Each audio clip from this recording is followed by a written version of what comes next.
All right, we are focusing on our rain. That's going to be making a Aren't statement you here. excited? I'm excited, Yeah. but it's going to be really tricky for a lot of people out on the roads too. Yeah, there's always the pros and hmm cons when it comes to a very strong system like tomorrow.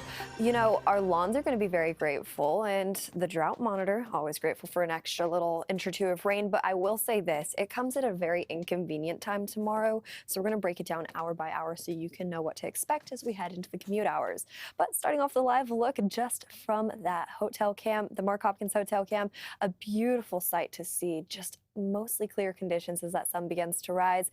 We'll see some partly cloudy conditions return into the forecast as we head into the afternoon, where daytime highs, no matter where you live in the Bay, are in the upper 50s and lower 60s. So just keep those layers handy no matter where you're going, and maybe a hair tie too, because it's going to be breezy as we head into the afternoon.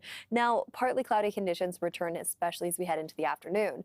Take a look at that frontal system. We fast forwarded the clock and futurecast to 5 in the morning tomorrow. At that point, we're already dealing with heavy pockets of showers. You can see that highlighted here in the yellow. And to add to that, we're going to continue to see it track off into the east during those commute hours to work, to school, or even if you're just heading out of the door in the morning hours in general. It will continue to push off into the east, and then it actually tapers off just around that noon hour. But don't be shocked if you see a sprinkle or two of showers, because that's what we're dealing with. The remnants left over from that cold front will continue to track off into the east, heading into the late evening hours. And then by Friday, we catch a break. But don't get too used to it, because once we head into Saturday and even Sunday, that's when those rain chances actually return into the forecast. So a bit of a break there. Rain chances return into the forecast as we head into the weekend and even as we kick off that next week. So this is our rain totals expected, at least just by tomorrow's system. Notice how we add to those numbers as we head throughout the weekend. This is just by Monday, so very impressive numbers across the board, and we'll take everything we can get.